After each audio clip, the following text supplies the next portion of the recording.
cómo salimos de esta situación excepcional, cómo se va para adelante. Y yo creo que ahí hay dos políticas que compiten para ofrecer una solución.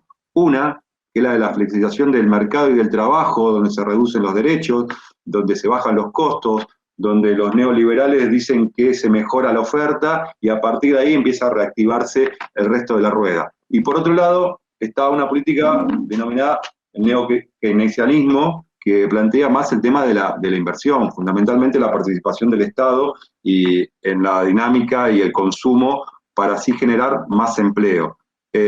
Bueno, esta es siempre como la histórica disputa de si hay que reducir o hay que dar.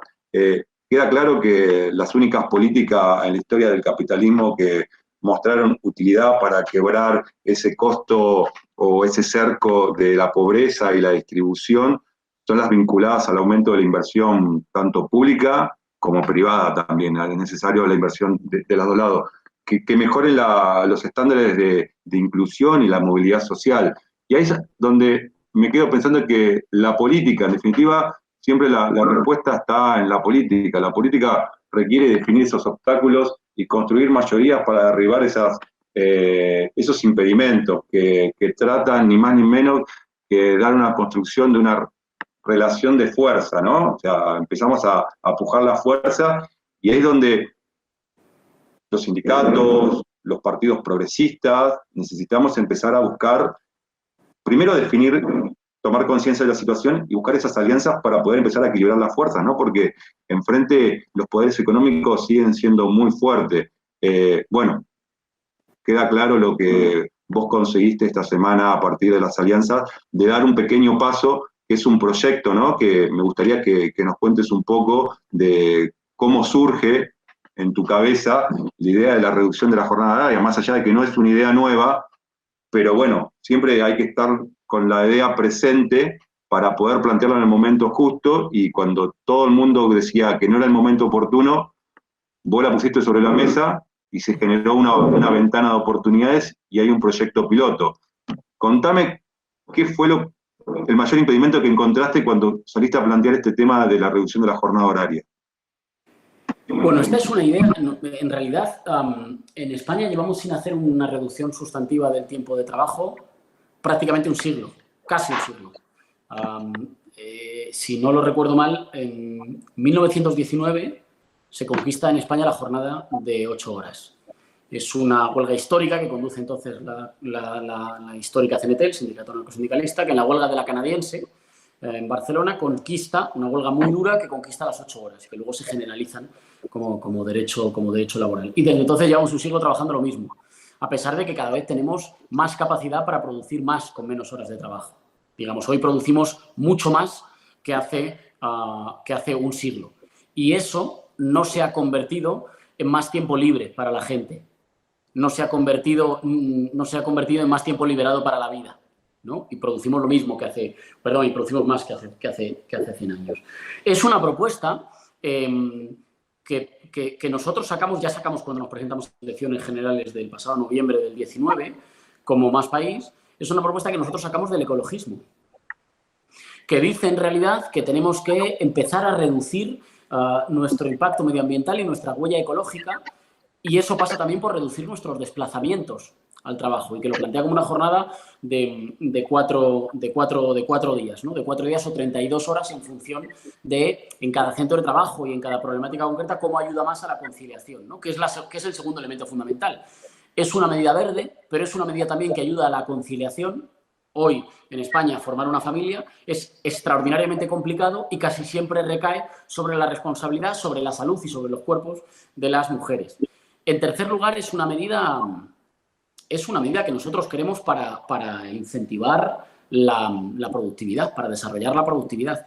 Hay que ponerle barreras a que todos los intentos de ganar en competitividad sean ajustando por el lado del trabajo, ¿no? Y para eso hay que poner barreras para favorecer una cierta reforma empresarial. Una reforma empresarial que no apueste siempre por ser más competitivo, reduciendo en la calidad de vida, en las condiciones de trabajo y en los sueldos de los trabajadores, sino que apueste por transformar. Y transformar es la digitalización, es la reorganización de los procesos productivos, es apostar por competir por arriba y no competir por abajo. Y en ese sentido creo que ya forma parte de la sabiduría popular, forma parte del sentido común, pues que no es verdad que uno sea más productivo necesariamente por pasarse más horas en el trabajo. Hay horas que te pasas en el trabajo porque tienes que cumplir, o tienes que fichar, o porque tienes que figurar. En España existe mucho una cultura, digamos, muy presentista, de que parece que tienes que estar y cuantas más horas estés, más haces. Bueno, pues no es cierto, no en todos los casos es cierto. Me viene a la cabeza un texto de Bertrand Russell que se escribió hace bastantes años que habla del elogio al ocio, ¿no? De ese sentido común que nos fueron inculcando, que en una parte dice que Satanás siempre encuentra una travesura para las manos ociosas, o sea que todo el tiempo tenemos que estar ocupados, ¿no? Que además es una cosa que es un prejuicio muy típico, digamos, de las élites sociales, que siempre han pensado que los trabajadores, que las gentes humildes, tienen que estar todo el rato ocupadas. Cuando se conquistan hace 100 años en España la jornada de 8 horas, se conquista con el lema 8 horas de trabajo, 8 horas de descanso y 8 horas de ocio. No es solo una reivindicación económica, que también lo es fundamentalmente una reivindicación, digamos, del derecho de los trabajadores y las trabajadoras a tener alma, a cultivarse, a tener ocio, a estar a gusto, a estar con la familia. Eso también los hace más productivos, pero esa no es la principal razón.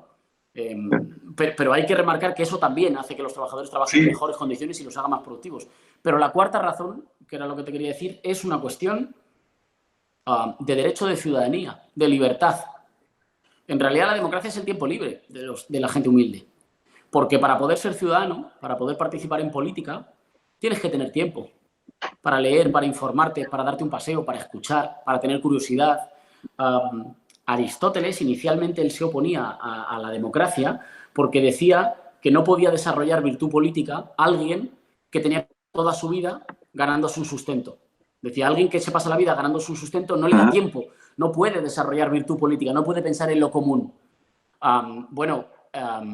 Obviamente, la conclusión de Aristóteles está mal, pero lo que sí que es cierto es que en una vida en la que siempre nos falta tiempo, en la que no nos da la vida, que no llegamos a todo, el derecho a tener tiempo para intervenir en lo común, esto claro que va por clases. Yo no sé si pasa en la Argentina no, porque el voto es obligatorio. En España hay un diferencial de participación de voto brutal entre barrios.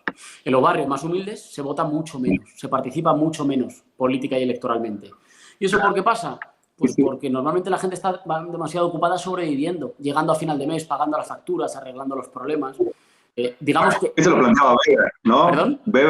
Weber planteaba eso, la necesidad de invertir tiempo en informarte para poder participar en política, pero sin irnos tan atrás, nosotros acá en la región tenemos a un gran líder como el Pepe Mujica, que es un militante del tiempo que necesitan las personas, ¿no? O sea, plantear como eje central el tiempo, que todo pasa por el tiempo, o sea, de que uno no puede dejar pasar su vida todo el tiempo trabajando o buscando más trabajos para poder seguir comprando cosas. Bueno, y él se va un poco al tema de este sistema de consumo, ¿no? Pero, o sea, es básicamente que si tú no tienes tiempo, no eres libre.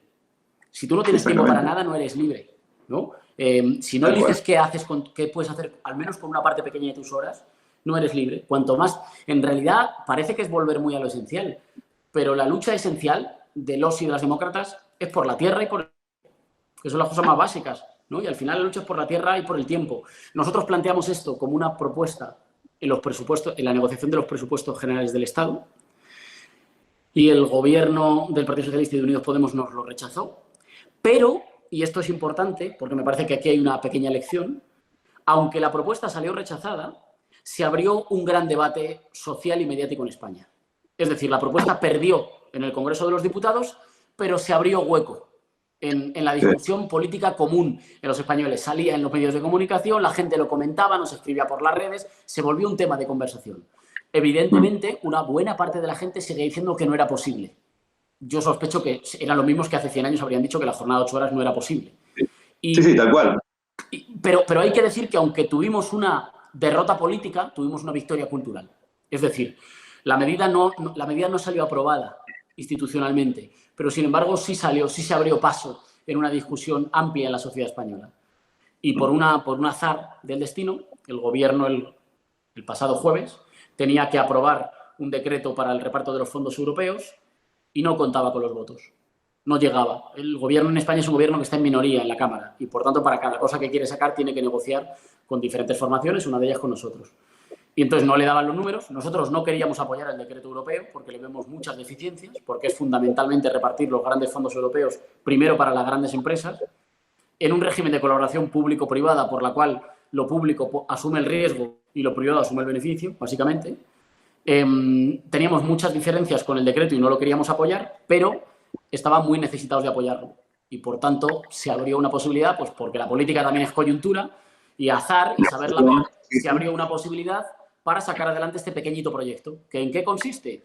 Pues es un proyecto que en principio desarrollará el Ministerio de Industria, tenemos que reunirnos con ellos la semana que viene, para, con 50 millones de euros, acompañar a las empresas que quieran participar de este proyecto, en un proyecto piloto, para que puedan ir ensayando reducción de jornada sin coste laboral para los trabajadores, pero que no tenga tampoco coste para la empresa, no solo asumiendo una parte de los costes que tenga para la empresa, sino también pues, si tiene que reorganizar algunos de los procesos, o si tiene que digitalizar, si tiene que transformar algunas de las formas como vienen haciendo las cosas.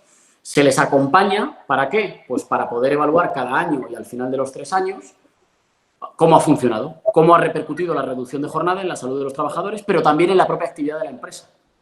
Y aspiramos a demostrar que no solo no reduce la actividad económica, sino que la puede fomentar y que puede ser bueno y que, desde luego, tiene buena repercusión para el medio ambiente, para la salud de los trabajadores y, en realidad, para la democracia, liberando tiempo, ¿no?